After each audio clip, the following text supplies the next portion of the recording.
সমস্ত শিক্ষার্থীদের শুভেচ্ছা জানিয়ে আজকের ভিডিওটি শুরু করছি। আজকে এই ভিডিওতে আমরা একটা ছোট্ট বিষয় নিয়ে আলোচনা করব, সেটা হচ্ছে দশম শ্রেণীর রাশিবিজ্ঞান। তোমরা অলরেডি ক্লাস 9-এ রাশিবিজ্ঞান সম্বন্ধে বিস্তারিত পড়ে এসেছো। সেটাকে সামনে রেখেই আজকে রাশিবিজ্ঞানের কিছু তথ্য, কিছু অঙ্ক আমরা করার চেষ্টা করব। প্রথমে আমরা জেনে নিব রাশিবিজ্ঞান কী। না তো রাশিবিজ্ঞান হলো গণিতের একটি শাখা, যেখানে তথ্য সংগ্রহ, উপস্থাপন, বিশ্লেষণ এবং ব্যাখ্যা নিয়ে কাজ করা হয়। তোমরা অনেকেই শুনেছো বা দেখেছো, গ্রামে গ্রামে গিয়ে অনেক লোক আমাদের পরিবারের সদস্য সংখ্যা কতজন, আমাদের পরিবারে পুরুষ কতজন, মহিলা কতজন ভোটার, এগুলো তথ্য সংগ্রহ করে। আসলে এই তথ্য সংগ্রহ করাগুলি হচ্ছে একটা রাশিবিজ্ঞানের কাজ। ক্লাস 10-এর রাশিবিজ্ঞানে তোমাদের কয়েকটা জিনিস নিয়ে আলোচনা করা হয়েছে। সেটা হচ্ছে রাশিবিজ্ঞানের তোমাদের 3টে পার্ট নিয়ে আলোচনা করা হয়েছে। একটা হচ্ছে যৌগিক গড় নির্ণয়, একটা হচ্ছে মধ্যমা নির্ণয় এবং একটা হচ্ছে সংখ্যাগুরু নির্ণয়। তাহলে রাশিবিজ্ঞানে তোমাদের ক্লাস 10-এর সিলেবাসে যে 3টা জিনিস ভালো করে জানতে হবে বা শিখতে হবে, সেটা হচ্ছে একটা হচ্ছে যৌগিক গড় নির্ণয়, একটা হচ্ছে মধ্যমা নির্ণয় এবং একটা হচ্ছে সংখ্যাগুরু নির্ণয়। তোমাদের পরীক্ষাতে এমসিকিউ টাইপের একটা শর্ট মার্কের কোশ্চেন থাকবে এখান থেকে, শূন্য স্থান থাকবে একটি এবং সত্য মিথ্যা থাকবে একটি, 2 মার্কের অঙ্ক থাকবে একটি এবং 4 মার্কের অঙ্ক থাকবে হচ্ছে তোমার 2টি, দিয়ে টোটাল রাশিবিজ্ঞান থেকে যেটা থাকবে সেটা হচ্ছে তোমাদের 13 মার্কস। তাহলে তোমাদের 13 মার্কসের কোশ্চেন এই রাশিবিজ্ঞান থেকে কিন্তু থাকবে। এই 13 মার্কস ভালো করে তোমাদেরকে আয়ত্তে করতে হবে, খুব সহজ জিনিস, ঘাবড়ানোর কোনো কিছু নেই। আমি আমার ভিডিওতে সমস্ত পুরো রাশিবিজ্ঞানটা আমি কভার করার চেষ্টা করব। তাহলে প্রথমে আমরা জেনে নিব যে যৌগিক গড় নির্ণয় যে করব আমরা, এক কথায় আমাদের 3টে চ্যাপ্টার হবে এখানে। একটা হচ্ছে যৌগিক গড় নির্ণয়, একটা হচ্ছে মধ্যমা নির্ণয় আর একটা হচ্ছে সংখ্যাগুরু নির্ণয়। এবার যৌগিক গড় নির্ণয় আমরা 3 ভাবে করতে পারি। যৌগিক গড় নির্ণয়ের 3টি পদ্ধতি আছে। 1 নম্বর যেটা পদ্ধতি সেটা হচ্ছে প্রত্যক্ষ পদ্ধতিতে আমরা গড় নির্ণয় করতে পারি। 2 নম্বর কল্পিত গড় পদ্ধতিতে আমরা গড় নির্ণয় করতে পারি এবং ক্রমবিচ্যুত পদ্ধতিতে আমরা গড় নির্ণয় করতে পারি। তাহলে গড় নির্ণয়ের আমাদের 3টি পদ্ধতি আছে। একটা হচ্ছে প্রত্যক্ষ পদ্ধতি, একটা হচ্ছে কল্পিত গড় পদ্ধতি এবং একটা হচ্ছে ক্রমবিচ্যুত পদ্ধতি। ক্রমবিচ্যুত পদ্ধতিতে গড় নির্ণয় করতে হলে আমাদের একটা রেস্ট্রিকশান বা বাধা আছে, সেটা হচ্ছে কি এখানে শ্রেণী দৈর্ঘ্যগুলোকে সমান হতে হবে। শ্রেণী দৈর্ঘ্য যদি সমান না হয় তাহলে কিন্তু আমরা ক্রমবিচ্যুত পদ্ধতিতে গড় নির্ণয় করতে পারবো না, মনে থাকবে। তাহলে ক্রমবিচ্যুত পদ্ধতিতে আমরা সব অঙ্কের সমাধান করতে পারবো না। ক্রমবিচ্যুত পদ্ধতিতে একটা রেস্ট্রিকশান বা বাধা আছে, সেটা হচ্ছে কি এখানে শ্রেণী দৈর্ঘ্য সমান হতেই হবে। কোনো অঙ্কের যদি শ্রেণী দৈর্ঘ্য সমান না থাকে তাহলে কিন্তু সেই অঙ্কটা আমরা ক্রমবিচ্যুত পদ্ধতিতে করতে পারবো না, প্রত্যক্ষ পদ্ধতি বা কল্পিত গড় পদ্ধতিতে করতে পারবো। প্রত্যক্ষ পদ্ধতি বা কল্পিত গড় পদ্ধতিতে এরকম কোনো বাধা বা রেস্ট্রিকশান আমাদের নেই। তাহলে আমরা জেনে নিলাম যৌগিক গড় নির্ণয়ের 3টি পদ্ধতি আছে: প্রত্যক্ষ পদ্ধতি, কল্পিত গড় পদ্ধতি এবং ক্রমবিচ্যুত পদ্ধতি। 2 নম্বর তোমাদের যেটা জিনিস জানতে হবে সেটা হচ্ছে মধ্যমা নির্ণয়। 2য় নম্বর তোমাদের চ্যাপ্টার। মধ্যমা নির্ণয় আমরা একটা সূত্রের মাধ্যমেই করতে পারি ডিরেক্ট, আরেকটা আমরা লেখচিত্রের মাধ্যমেই কিন্তু মধ্যমা নির্ণয় করতে পারি। সে লেখচিত্রটার নাম হচ্ছে অজাইভ। তাহলে মধ্যমা নির্ণয়ের 2টো পদ্ধতি আছে। মধ্যমা নির্ণয় আমরা একটা ডিরেক্ট থিওরি অর্থাৎ অঙ্কের মাধ্যমে বা সূত্রের মাধ্যমে নির্ণয় করতে পারি, আর একটা হচ্ছে লেখচিত্র বা গ্রাফের মাধ্যমে করতে পারি, যেটার নাম হচ্ছে অজাইভ। এটা পরীক্ষায় আসে অনেক সময় তোমাদের শর্ট অ্যান্সার টাইপ কোশ্চেনে, যে মধ্যমা নির্ণয় আমরা যে লেখচিত্রের সাহায্যে করি সেটাই নাম কি, তখন তোমাদেরকে বলতে হবে অজাইভ। এখান থেকে আরেকটা কোশ্চেন হতে পারে, এটা অজাইভের আমি ছবি এঁকেছি, ক্ষুদ্রতর সূচক। অজাইভের এক্স অক্ষ বরাবর যেটা থাকে সেটা হচ্ছে শ্রেণী সীমানা। অনেক সময় কোশ্চেন এসেছে, আমি দেখেছি যে অজাইভের শ্রেণী সীমানা কোন অক্ষে থাকে তখন বলতে হবে এক্স অক্ষে। তাহলে এক্স অক্ষে থাকে শ্রেণী সীমানা এবং ওয়াই অক্ষে থাকে হচ্ছে পরিসংখ্যা। অজাইবের ওয়াই অক্ষে থাকে পরিসংখ্যাগুলা এবং এক্স অক্ষে থাকে শ্রেণী সীমানাগুলা। তাহলে আমরা জেনে নিলাম মধ্যমা নির্ণয় আমরা দুইভাবে করতে পারি, একটা হচ্ছে অঙ্কের মাধ্যমে করতে পারি বা ডিরেক্ট সূত্রের মাধ্যমে করতে পারি, আর একটা লেখচিত্রের মাধ্যমে করতে পারি। যে লেখচিত্রের মাধ্যমে করতে পারি সেটার নাম হচ্ছে অজাইব। আর তোমাদের আরেকটা চ্যাপ্টার বা পার্ট বলতে পারো অঙ্কের, সেটা হচ্ছে সংখ্যাগুরু নির্ণয়। এই সংখ্যাগুরু নির্ণয় আমরা অঙ্কের মাধ্যমেই সাধারণত করে থাকি।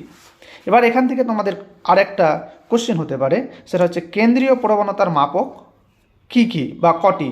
কেন্দ্রীয় প্রবণতার মাপক কিন্তু হচ্ছে তিনটি, একটা হচ্ছে যৌগিক গড়, আর একটা হচ্ছে মধ্যমা এবং একটা হচ্ছে সংখ্যাগুরু।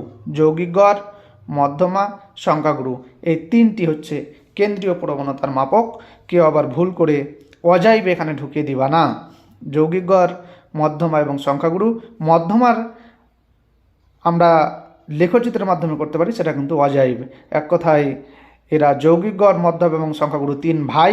তিন ভাইয়ের মধ্যমার আরেকটা ছেলে হয়েছে যেটার নাম হচ্ছে অজাইব। অর্থাৎ অজাইব হচ্ছে কি যৌগিক গড় এবং সংখ্যাগুরুর কিন্তু ভাতিজা, ভাইয়ের জায়গায় ওদেরকে ঢুকিয়ে দিবা না। তাহলে এটা আমাদেরকে মাথায় রাখতে হবে। কেন্দ্রীয় প্রবণতার মাপক কটি? তিনটি, একটা হচ্ছে যৌগিক গড়, মধ্যমা এবং সংখ্যাগুরু। নেক্সট আমরা চলে যাই। আমরা তাহলে আজকে যেটা আলোচনা করব সেটা হচ্ছে যৌগিক গড় নির্ণয়। তাহলে যৌগিক গড় নির্ণয়ের কটি পদ্ধতি? তিনটি, প্রত্যক্ষ পদ্ধতি, কল্পিত গড় পদ্ধতি এবং ক্রমবিচ্যুত পদ্ধতি। আমরা আজকে যেটা আলোচনা করব সেটা হচ্ছে প্রত্যক্ষ পদ্ধতি নিয়ে আজকে আমরা আলোচনা করব। তাহলে প্রত্যক্ষ পদ্ধতিতে কিভাবে যৌগিক গড় নির্ণয় করতে হয় সেটা আমাদের আজকের আলোচ্য বিষয় থাকবে। তার আগে আমরা জেনে নেব যে গড় কী জিনিস। আমরা ক্লাস 3 পড়ে এসেছি যে গড় কাকে বলে বা গড় কী জিনিস। আচ্ছা বলো তো, আমি এখানে কয়েকটি সংখ্যা নিয়ে নিয়েছি, এই সংখ্যাগুলোর গড় কত? বা তুমি বলতে পারো যে আমার বন্ধু আছে, প্রথম বন্ধুর বয়স হচ্ছে 2 বছর, তারপরের বন্ধুর বয়স হচ্ছে 3 বছর, আরেকজন বন্ধুর বয়স 7 বছর, আরেকজনের 10 বছর, আরেকজনের 18 বছর, আরেকজনের 12 বছর এবং আরেকজনের 13 বছর। তাহলে আমার বন্ধুদের গড় বয়স কত? তাহলে কি করে আমরা নির্ণয় করি তোমরা জানো। প্রথমে আমরা কি করি, যতজন আছে সবগুলো বয়সগুলোকে আমরা কি করি, যোগ করি। 2 যোগ 3 যোগ 7 যোগ 10 যোগ 18 যোগ 12 যোগ 13। এবার কতজন আছে? 1 2 3 4 5 6 7, 7জন আছে। তাহলে 7 দিয়ে কী করি আমরা ভাগ করে থাকি। এভাবেই তো গড় নির্ণয় করি। এবার আমরা যদি যোগ করি কত হবে? 18 আর 12 তোমার 30, 30 40 47 50 60 65। তাহলে উপরে টোটাল যদি আমরা যোগ করি তাহলে পাবো 65, আর নিচে কত? 7। তাহলে 65কে আমরা যদি 7 দিয়ে ভাগ করি, 7 নং 63, 64 65 2 নামবে, দশমিক নিলাম 0, 7 দুগুণা 14, কত নামবে? 6, 0 নিলাম, 7 8 56, এরকম করে এক কথায় চলতে থাকবে। তাহলে আমাদের বন্ধুদের গড় বয়স হচ্ছে 9.28, এইভাবে চলতে থাকবে। তাহলে এইভাবে আমরা ক্লাস 3 বা 4-এ গড় নির্ণয় শিখেছিলাম। কিন্তু ক্লাস 10-এ গড় নির্ণয় যেটা করব সেটা হচ্ছে আমরা একটা বৃহত্তর জিনিসের গড় নির্ণয় করব। আর এই প্রত্যক্ষ পদ্ধতিতে গড় নির্ণয়ের যেটা সূত্র আমরা প্রথমে দেখে নিব, সেটা হচ্ছে x bar equal to summation of f i x i by summation of f i. আচ্ছা, সামেশান, এই চিহ্নটার নাম হচ্ছে সামেশান। অনেকে এটাকে বলে ক্যাপিটাল সিগমা বা ক্যাপিটাল সিগমা, এটার নাম আবার কি ক্যাপিটাল সিগমা। অনেকে আবার বলে থাকে ক্যাপিটাল সিগমা সামেশান। আমরা সাধারণত আমাদের সুবিধার জন্য আমরা এটাকে সামেশান দ্বারা প্রকাশ করব। সামেশান মানে কি? সামেশান মানে কিছুই না। সামেশান মানে হচ্ছে একাধিক পদের যোগফল, একাধিক জিনিসের যোগফলকে সংক্ষেপে আমরা প্রকাশ করি সামেশান দ্বারা। তাহলে সামেশান অফ এফআই এক্সআই, এটার মানে কি? এটার মানে হচ্ছে এফআই এবং এক্সআই যতগুলো আছে সবগুলোর যোগ। সামেশান অফ এফআই, এফআই যতগুলো আছে সবগুলোকে আমরা যোগ করলে যেটা পাই সেটা হচ্ছে সামেশান অফ এফআই। তাহলে সামেশান মানে কিছুই না, সামেশান মানে হচ্ছে একাধিক পদের যোগফল। যদি আমরা অনেকগুলো জিনিসের যোগ করি তাহলে আমরা সাধারণত এই সামেশান চিহ্নটা ব্যবহার করে থাকি। তাহলে আমরা প্রথমে একটা অঙ্ক দেখে নিই, তাহলে আমাদের কনসেপ্ট ক্লিয়ার হবে, নচেত কিন্তু কনসেপ্ট ক্লিয়ার হবে না। আমরা প্রথমেই কোষে দেখি 26.1 ক্লাস 10 গণিত প্রকাশ এই বইয়ের একটা অঙ্ক তুলে নিয়েছি। 1 নম্বর অঙ্কে কি বলেছে, আমি আমার 40 জন বন্ধুর বয়স লিখেছি। আমার 15 বছরের বয়স আছে, 15 বছর বয়সের বন্ধু আছে 4টা, 16 বছর বয়সের বন্ধু আছে 7টা, 17 বছরের বন্ধু আছে আমার 10টা, 18 বছর বন্ধু আছে 10টা, 19 বছরের বন্ধু আছে 5টা, 20 বছরের বন্ধু আছে 4টা। তারপরে আবার বলেছে অঙ্কটাতে কি দেখো, বন্ধুদের বয়স গড় বয়স প্রত্যক্ষ পদ্ধতিতে নির্ণয় করি। তাহলে গড় বয়স কিন্তু আমাদেরকে এখানে বলে দিয়েছে, পদ্ধতি উল্লেখ করে দিয়েছে, সেটা হচ্ছে প্রত্যক্ষ পদ্ধতি। সাধারণত তোমাদের পরীক্ষাতে পদ্ধতি উল্লেখ করে দেয় যে প্রত্যক্ষ পদ্ধতিতে করো বা ক্রমবিজুত পদ্ধতিতে করো বা কল্পিত গড় পদ্ধতিতে করো। কোনো কোনো সময় আবার পদ্ধতি উল্লেখ করে দেওয়া থাকে না, শুধুমাত্র বলে যে গড় নির্ণয় করো। যদি আমাদের পদ্ধতি উল্লেখ করা না থাকে তবে যে কোনো পদ্ধতিতে একটা করলেই সমাধান করলেই হবে, কিন্তু পদ্ধতি যদি বলে দেয়, উল্লেখ করে দেয়, তবে কিন্তু আমাদের ওই পদ্ধতিতে অঙ্কটা করতে হবে। তাহলে আমরা এই অঙ্কটা প্রথমে আমরা কি করব, সমাধান করব। কিভাবে আমরা এই শ্রেণী বা এই 40 জন বন্ধুর গড় বয়স আমরা কিভাবে নির্ণয় করতে পারছি দেখা যাক। তাহলে প্রথমেই এই অঙ্কগুলোর ক্ষেত্রে আমাদেরকে যে ভাষাটা লিখতে হয় সেটা হচ্ছে কি, পরিসংখ্যা বিভাজন ছকটি হলো প্রত্যেকটা অঙ্কে আমাদেরকে লিখতে হবেই। আমরা যেমন ওই যে অঙ্কগুলোতে লিখতাম না যে গণিতের ভাষায় সমস্যাটি হলো, তো এই অঙ্কগুলোতে আমাদেরকে প্রথমেই লিখে নিতে হবে পরিসংখ্যা বিভাজন ছকটি বা তালিকাটি হলো। আমি ছকটি লিখলাম। প্রথমে দেওয়া আছে কি, প্রথমে আমাদের দেওয়া ছিল বন্ধুর বয়স,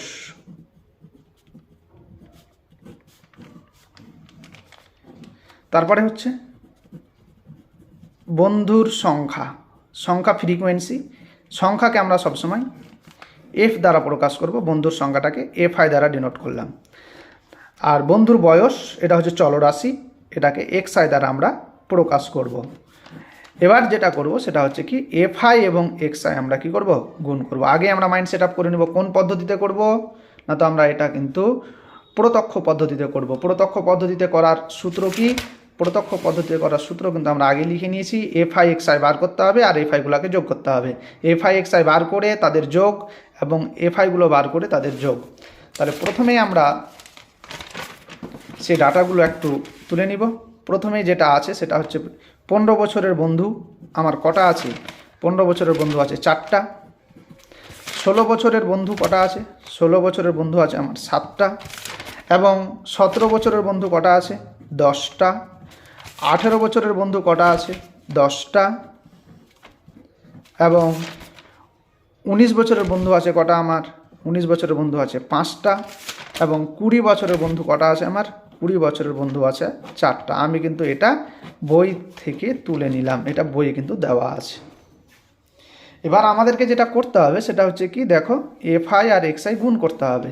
15 4-এ কত হয়, 60। 16 7-এ কত হয়, 112। 17 10 গুণ করলে কত হয়, 170। এক কথায় এফ আই এবং এক্স আইগুলো গুণ করতে হবে। 18 10-এ কত হয়, 180। 19 5-এ কত হয়, 95। 20 4-এ কত হয়, 80। এবার আমরা কি করব, এবার আমরা যেটা করব, এফ আই এক্স আইগুলোকে যোগ করব। তাহলে এখানে লিখব sigma summation of F I x I সমান সমান, তার মানে কি এফ আই এক্স আইগুলো আমরা যোগ করব। তাহলে যোগ করে ফেলি। আমরা যদি যোগ করি কত পাবো, আমি একটু বাইরে যোগটা করে নিচ্ছি, কত হচ্ছে দেখি। প্রথমে আমাদের আছে 180, তারপরে আছে 170, তারপরে আছে 112, তারপর আছে 95, তারপর 80, তারপর 60। যোগ করো, 5 আর 2 7, 8 6 14, 14 আর 9 23, 24, 24 আর 7 24 25 26 27 28 29 30 31 31 আর 8 39 39 আর 9 হাতে থাকলো 3 3 আর 3 6, কত হচ্ছে 697। তাহলে সিগমা সামেশন বা capital sigma F I x I, এটার মানে হচ্ছে এফ আই এক্স আই যতগুলো আছে আমাদের তথ্যে সবগুলোকে যোগ করতে হবে। যোগ করে কত পেলাম, 697। এবার যেটা করব আমরা সেটা হচ্ছে কি, এফ আইগুলোকে যোগ করব। তাহলে সামেশন অফ এফ আই মানে এফ আইগুলোর যোগ, এফ আইগুলো যদি যোগ করি তাহলে আমাদের টোটাল কত হবে, আমাদের ওখানে বলে দিয়েছিল আমার 40 জন বন্ধু, তার মানে এফ আইগুলোকে যদি তুমি যোগ করো 4 7 10 10, তাহলে পাবো কত, 40। বোঝা গেছে? তাহলে আমরা দেখে নিলাম summation of F I, summation of F I মানে এফ আই যতগুলো আছে আমাদের অঙ্কে এফআইগুলোকে যোগফলকে বলা হয় সামেশন অফ এফআই, এবং যতগুলো এফআই এক্সআই আছে এফআই এক্সআইগুলোর যোগফলকে বলা হয় সামেশন অফ এফআই এক্সআই। এবার আমরা কি করব, প্রত্যক্ষ পদ্ধতিতে গড় নির্ণয় করব। অতএব প্রত্যক্ষ পদ্ধতিতে নির্ণেয় গড়,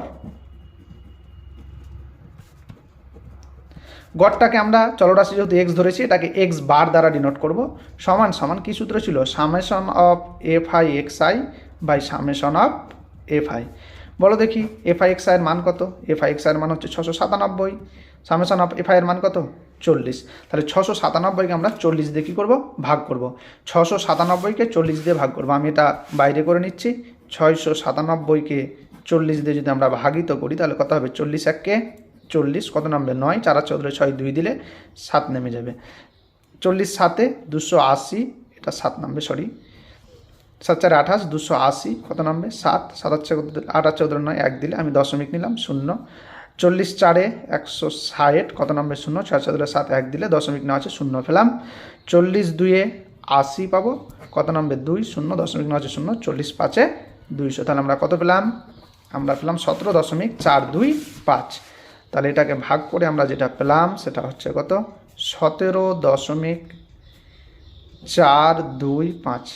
আমরা সবসময় এই গড় নির্ণয়ের ক্ষেত্রে এই জিনিসগুলোকে দশমিকের পরে 2 ঘর পর্যন্ত লিখব, কথা আসন্ন মানে আমরা আসব। তাহলে 2 ঘরের পরের সংখ্যাটা যদি 5 কিংবা 5-এর থেকে বেশি হয়, আবার বলছি দশমিকের পরে 2 ঘর পর্যন্ত আমরা কাউন্ট করব। 2 ঘরের পরের সংখ্যাটা যদি 5 কিংবা 5-এর থেকে বেশি হয় তবে আমরা আগের সংখ্যাটার সঙ্গে 1 যোগ করব। তাহলে আমরা টোটাল পাবো 17.43, আমরা ব্র্যাকেটে প্রায় লিখব, কারণ একটু সংখ্যা আমরা কী করে এসেছি, ইগনোর করে এসেছি। তাহলে এটাই আমাদের হচ্ছে ফাইনাল অ্যান্সার।